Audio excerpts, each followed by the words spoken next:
Hello అందరికీ స్వాగతం మన బ్రహ్మముడి సీరియల్ రివ్యూకి. ఇక ఈ ఎపిసోడ్లో ఎమోషన్, డ్రామా, లవ్, కాస్త కామెడీ అన్నీ కలగలిపి ఒక పర్ఫెక్ట్ మిక్స్లా వడ్డించారు. ఇప్పుడు ఏమేం జరిగిందో చూద్దాం. నా మనసులో స్థానాన్ని సంపాదించాలని మరి నిలబెట్టుకున్నావు. ఎప్పుడు నిన్ను ప్రేమించడం మొదలుపెట్టానో, ఎప్పుడు నీకు దగ్గరయ్యానో తెలియకుండానే ఒక మాయలా నీ ప్రేమలో పడేశావ్. తెలియకుండానే ఒక మాయలా నీ ప్రేమలో పడేశావని, అప్పుడు కూడా నేను ప్రేమిస్తున్నానే అనుకున్నానని, కాని నీమీద పొగరు చూపిస్తున్నానని గుర్తించలేకపోయానని అంటాడు. నీ ప్రేమకంటే నా ప్రేమ గొప్పదని, ఇష్టంలేని పెళ్లి చేసుకున్నా భార్యను గౌరవించాలని, నీ జీవితంలోకి రాబోతున్న భర్తను నేనే అని తెలియకపోయినా, రెండు కుటుంబాలను కలపడం కోసం తలవంచుకుని తాళి కట్టించుకుని ఈ ఇంటికి వచ్చి ఈ కుటుంబంలోని అందరి మనసుల్ని గెలిపించుకున్నావని మెచ్చుకుంటాడు రాజ్. నా కోపాన్ని భరించావు, నా మూర్ఖత్వాన్ని సహించావు. ఆఖరికి నేను చనిపోయానని కళ్లముందు సాక్ష్యాలు కనిపిస్తున్నా బతికే ఉన్నానని నమ్మి తిరిగి ఇంటికి తీసుకొచ్చేలా చేసి మళ్లీ నీ ప్రేమే గొప్పదని రుజువు చేశావని ప్రశంసిస్తాడు రాజ్. గతాన్ని మరిచిపోయి నీ కడుపులో పెరుగుతున్న బిడ్డ ఎవరికి పుట్టాడని, ఏ భర్త వేయకూడని నిందవేసినా కేవలం నా ప్రాణం కాపాడడం కోసం మౌనంగా భరించావని అంటాడు. నీ ఆత్మాభిమానాన్ని నా ప్రాణానికి పణంగా పెట్టేశావని, కన్నతల్లే నేను నీమీద వేసిన నిందల్ని భరించలేక నోరుజారి నిజం చెప్పేసినా నువ్వు మాత్రం మౌనంగా నిలబిడ్డావని అంటాడు. ఎందుకు ఇదంతా చేశావ్? నేను నీకోసం ఏం చేయలేదు కదా అని అడుగుతాడు రాజ్. కొండతల్లి ప్రేమ ముందు నా ప్రేమ అణువంత చిన్నగా మారిపోయిందని, నీ ముందు ఓడిపోయిందని చెబుతాడు. గతంలో నేను చేసిన తప్పుల్ని క్షమిస్తావా? తిరిగి అంతే ప్రేమను నాకు అందిస్తావా అని రాజ్ అడగటంతో కావ్య ఏడుస్తూ భర్తను హత్తుకుంటుంది. నువ్వు ఏం చేయమన్నా నేను చేస్తాను, నువ్వు చేసిన దానికి నీ కాళ్లు పట్టుకోనా అని అడుగుతాడు. అది కూడా నీ ప్రేమ ముందు తక్కువగానే కనిపిస్తుందని, నీకోసం ఏం చేయను అని ప్రశ్నిస్తాడు. మీకు నామీద ఎంత కోపం వచ్చినా సరే, నన్ను తిట్టండి, కొట్టండి, అంతేకాని నా నుంచి మాత్రం దూరంగా వెళ్లొద్దని నేను చచ్చిపోతాను అంటుంది కావ్య. రాజ్ గతం గుర్తుకు రావడంతో తమ పని అయిపోయిందని రుద్రాణి రగిలిపోతుంటుంది. ఇంతలో బొచ్చె తీసుకొచ్చి కొంచెం ముద్ద ఉంటే వేస్తావా అని అడుక్కుంటూ ఉంటాడు. ఇప్పుడే నాకు పిచ్చ క్లారిటీ వచ్చిందని, ఇంకొన్ని రోజులు ఆగామంటే ఇంట్లో వాళ్లు నీకు బొచ్చే నాకు బొచ్చే ఇచ్చి ఏ గుడి మెట్ల మీద అడుక్కోమని గెంటేస్తారని, అప్పుడు ఇద్దరం కలిసి ఏం చెక్క ఆడుకోవచ్చు అని అంటాడు. మనకి అలాంటి పరిస్థితి ఎందుకొస్తుంది? నువ్వు ఈ దుగ్గిరాలవారి ఇంటికి వారసుడివని, 100 కోట్ల ఆస్తికి అధిపతివి, నువ్వు సుప్రీమని అంటుంది రుద్రాణి.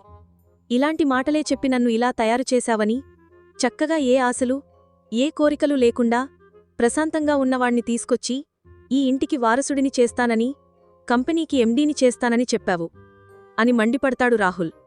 కనీసం నన్ను క్లర్కును కూడా చేయలేకపోయావు, ఇప్పుడు ఏకంగా సుప్రీమంటున్నావు, కనీసం సూప్ కూడా తాగలేను అని అంటాడు. దేనికైనా టైం రావాలని రుద్రాణి చెప్పగా, ఎపిసోడ్ 1 నుంచి చూసుకుంటాను అన్నావు, ఇప్పటికి 80-100 ఎపిసోడ్స్ ఎగిరిపోయాయని అంటాడు రాహుల్. ఇన్ని రోజులు రాజ్ లేకపోతేనే ఏం చేయలేకపోయావు? ఇప్పుడు రాజ్కి గతం గుర్తొచ్చి ఇంటికి వచ్చాడని, కావ్య కడుపులో తన వారసుడు పెరుగుతున్నాడని సెలబ్రేట్ చేసుకుంటున్నాడని చెబుతాడు రాహుల్.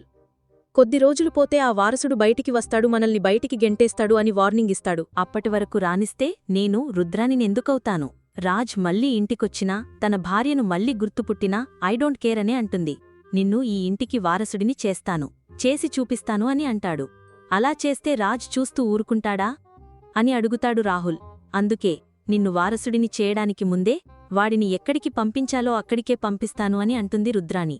మెట్లు ఎక్కబోతున్న కావ్యను ఆపిన రాజ్, కొంచెమైనా బుద్ధి ఉందా? ప్రెగ్నెంట్గా ఉన్న నువ్వు ఇలా వెళ్లకూడదని చెప్పి కావ్యను ఎత్తుకుని పైకి తీసుకెళ్తాడు. నిన్ను మెట్లెక్కి కష్టపడకుండా పైకి తీసుకొచ్చాను చూశావా అని అంటాడు రాజ్. నేను రోజుకి 100 సార్లు కిందకి పైకి తిరుగుతానని, ప్రతిసారీ ఇలాగే ఎత్తుకొచ్చి దించుతారా అని అడుగుతుంది కావ్య. ప్రతిసారీ చేయడం కుదరదని అంటుంది కావ్య. మీకు నిజంగా నామీద ప్రేమ ఉంటే కిందకి పైకి వెళ్లకుండా ఏదైనా పర్మనెంట్ సొల్యూషన్ ఆలోచించమని అంటుంది. ఇదంతా చూసిన కళ్యాణ్ అప్పులు ఎంతో సంతోషిస్తారు. మెట్లు ఎక్కబోతూ అప్పు కూడా ఆగిపోతుంది. దీంతో నీకేమైంది, ఎందుకిలా ఆగిపోయావని అడుగుతాడు కళ్యాణ్. మా అక్కని బావగారు మెట్లు ఎక్కకూడదని ఎత్తుకుని పైకి తీసుకెళ్లారు, నన్ను కూడా ఎత్తుకుని పైకి తీసుకెళ్ళు అంటుంది అప్పు. పైనుండి కిందికి దిగావు కదా, అలాగే ఇప్పుడు కింది నుండి పైకి వెళ్ళు అంటాడు కళ్యాణ్. నేనిప్పుడు ప్రెగ్నెంట్గా ఉన్నాను అంటుంది అప్పు. అవును కదా, నేను మర్చిపోయాను అంటాడు కళ్యాణ్. మీ అన్నయ్య మా అక్కయ్యను ఎంత ప్రేమగా చూశావు కదా, అంటే నువ్వు అది చూసి నాకు టెస్ట్ పెట్టావా అని మండిపడతాడు కళ్యాణ్. సబ్జెక్టే తెలియనోడికి ఎన్ని ఎగ్జామ్స్ పెడితే ఏం లాభంలే, నీవన్నీ కోతలే తప్పించి చేతలు లేవని అర్థమైపోయిందిలే, ఆ మాత్రం దానికి కాలు కింద పెట్టకుండా చూసుకుంటా, అలా చూసుకుంటా అని ఏదో ప్రేమ ఉన్నట్టు అలా మాటలు చెప్పడం దేనికి అంటుంది అప్పు. అమ్మ మహాతల్లి, ఇప్పుడు ఏంటి నిన్ను ఎత్తుకుని తీసుకెళ్ళాలి అంతే కదా అంటాడు కళ్యాణ్. అంతే అంటుంది అప్పు. దీంతో చేసేదేం లేక అప్పుని ఎత్తుకుని పైకి తీసుకెళ్తూ ఏంటి పొట్టి ఇంత బరువున్నావ్ అంటాడు కళ్యాణ్. ఫీల్తో నా కళ్ళలోకి చూడు బుజ్జి అంటుంది అప్పు. ఏంటి చేతిలో బరువుగా నిన్ను పెట్టుకుని ముందు చూడకుండా నీ కళ్ళల్లోకి చూసుకుంటూ ఎక్కాలా, ఇక అంతే ఇద్దరమూ వెళ్ళి మళ్ళీ హాల్లో పడతామంటూ అప్పుని పైకి తీసుకెళ్తాడు కళ్యాణ్. కళావతి చెప్పినట్టు మెట్లు అస్తమానం ఎక్కకుండా ఉండాలంటే ఏం చేయాలి అని ఆలోచిస్తూ దిగుతూ ఉండగా మెట్లపై కూర్చుని ఉన్న కళ్యాణ్ చేతిని తొక్కేస్తాడు. కళ్యాణ్ గట్టిగా అరుస్తాడు, చంపేశావు కదా అన్నయ్య, చూడు చెయ్యి ఎలా నుజ్జు నచ్చయిందో చూడు అంటాడు కళ్యాణ్. సారీరా సారీరా అంటూ, అయినా ఇంత రాత్రిపూట ఈ మెట్లమీద ఏం చేస్తున్నావురా సోఫాలో కూర్చోకుండా అంటాడు రాజ్. అయినా సోఫాలో కూర్చోవాలంటే ఒంట్లో ఎనర్జీ ఉండాలి కదా అంటాడు కళ్యాణ్. అంటే సోఫాలో కూర్చోలేనంతగా అలసిపోయావా నువ్వు అని అడుగుతాడు రాజ్. అవును, అసలు దీనంతటికీ కారణం నువ్వే తెలుసా అంటాడు కళ్యాణ్. నేనా, నేను ఏం చేశానురా అని ప్రశ్నిస్తాడు రాజ్.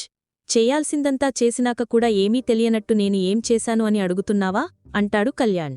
అసలు వదినను అలా ఎత్తుకుని తీసుకెళ్లావ్, చూసేశావా అని అడుగుతాడు రాజ్. చూడరా మరి అంటాడు కళ్యాణ్.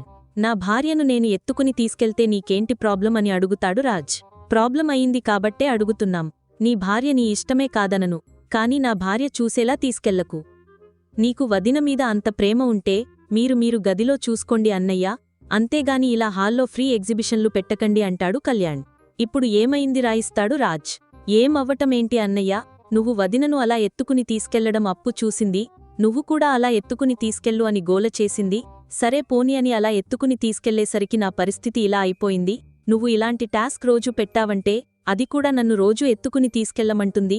ఆ తర్వాత నలుగురు వచ్చి నన్ను తీసుకెళ్లాల్సి వస్తుంది. అంతా రిస్క్ అవసరమా చెప్పు నాకు అంటాడు కళ్యాణ్. పోనీలేరా తీసుకెళ్ళింది అప్పునే కదా. రేయ్, ఆ మాట చెప్పనా, భార్య బరువుగా ఉన్నా బాగుంటుందిరా అంటాడు రాజ్.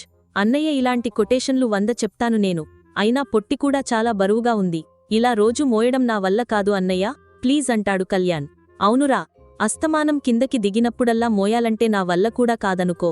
అందుకే దీనికి ఏదైనా పర్మనెంట్ సొల్యూషన్ దొరుకుతుందేమో అని ఆలోచిస్తున్న వాళ్లు కిందకి మీదకి తిరగకుండా ఉండాలంటే ఏం చేస్తే బాగుంటుంది అని రాజ్ కళ్యాణ్లు ఆలోచిస్తుండగా అపర్ణ ధాన్యమని పిలుస్తుంది. చెప్పక్కా అంటూ ధాన్యం వస్తుంది. ఇద్దరూ కలిసి మాట్లాడుకుంటూ ఉండగా రాజ్ కళ్యాణ్లకు ఒక ఆలోచన వస్తుంది. కాని అమ్మా నాన్న ఒప్పుకుంటారంటావా అని అడుగుతాడు కళ్యాణ్. వాళ్లు ఒప్పుకోకపోతే ఏంటిరా, మనం ఒప్పిద్దామంటాడు రాజ్. రాజ్ కళ్యాణ్ ఇద్దరూ కలిసి వాళ్ల పేరెంట్స్ లగేజులను హాల్లో పెట్టి కుటుంబ సభ్యులందరినీ హాల్లోకి రమ్మంటారు. ఏంటిరా ఈ లగేజులు, మమ్మల్ని ఎందుకు పిలిచారు అని అడుగుతాడు రాజ్ వాళ్ల ఫాదర్ సుభాష్. ఈ సూట్ కేసుల్లో ఏమున్నాయని అడుగుతుంది అపర్ణ. మీ బట్టలు అని చెప్తాడు రాజ్. ఇప్పుడు ఎందుకు ప్యాక్ చేశారురా, ఏమైనా టూర్కి వెళ్తున్నామా ఏంటి అని అడుగుతుంది ధాన్యం. ఇది ఒక రకంగా అలాగే అనుకోండి అంటాడు రాజ్.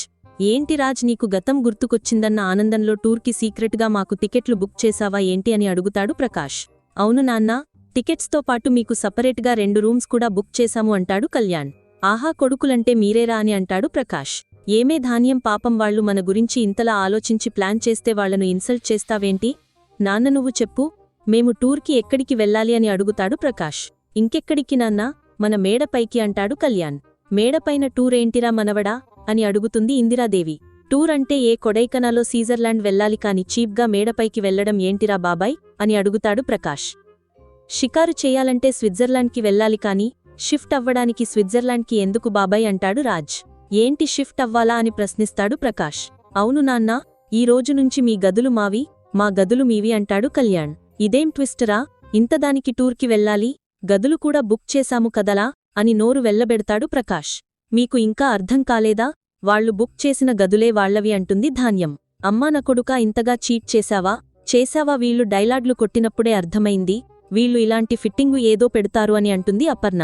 వాళ్లు ఫిట్టింగులు పెడితే మనం వెళ్దామా, అస్సలు వెళ్లొద్దు అంటాడు సుభాష్. అవునునయ్యా, అస్సలు వెళ్లొద్దు అంటాడు ప్రకాష్. ఎందుకు వెళ్లారు బాబాయ్ అంటాడు రాజ్.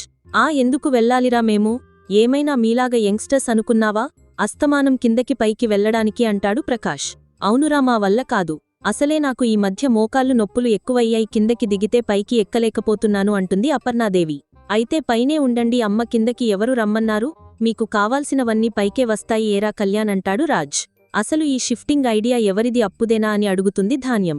కావ్యది అయి ఉంటుంది ధాన్యం అంటుంది అపర్ణాదేవి. రామరామా ఇందులో నాకేం సంబంధం లేదండి. ఉరుమురిమి మంగళం మీద పడ్డట్టు తప్పు ఆయన చేస్తే నన్ను అంటున్నారేంటి అత్తయ్య అంటుంది కావ్య. ఇలాంటి ఐడియాలు నువ్వే ఇస్తావు కాబట్టి అంటుంది అపర్ణాదేవి. ఇది అక్క ఐడియా కాదత్తయ్య, ఇది వాళ్ల ఐడియానే అని చెబుతోంది అప్పు. ఇన్ని రోజులు లేనిది ఇంత సడన్గా రూమ్ ఎక్స్చేంజ్ ఏంటి మనవడా అని అడుగుతుంది ఇందిరాదేవి. ఇందాకే పంతులుగారు ఫోన్ చేసి చెప్పారు అంటాడు రాజ్. ఏమని అడుగుతుంది ఇందిరాదేవి. ఇంట్లో ఇద్దరు కడుపుతో ఉన్నప్పుడు పెద్దవాళ్లు పైన ఉండాలి, చిన్నవాళ్లు కింద ఉండాలి అని, లేదంటే ఇబ్బందులు వస్తాయంట. నువ్వే చెప్పు, నేను చేస్తుంది తప్పా రైటా అని రాజ్ ఇందిరాదేవిని ప్రశ్నిస్తాడు. అమ్మో, ఇప్పుడు నేను వీళ్ల విషయంలో వేలు పెడితే అది అటు తిరిగి ఇటు తిరిగి నా మెడకే చుట్టుకునేలా ఉంది ఇందిరాదేవి తన మనసులో అనుకుంటుంది. ఇంతటితో ఈరోజు ఎపిసోడ్ అయిపోతుంది. మరి ఫ్రెండ్స్, ఈ ఎపిసోడ్లోని మీకు బాగా నచ్చిన సీన్ ఏది? కమెంట్లో తప్పక చెప్పండి.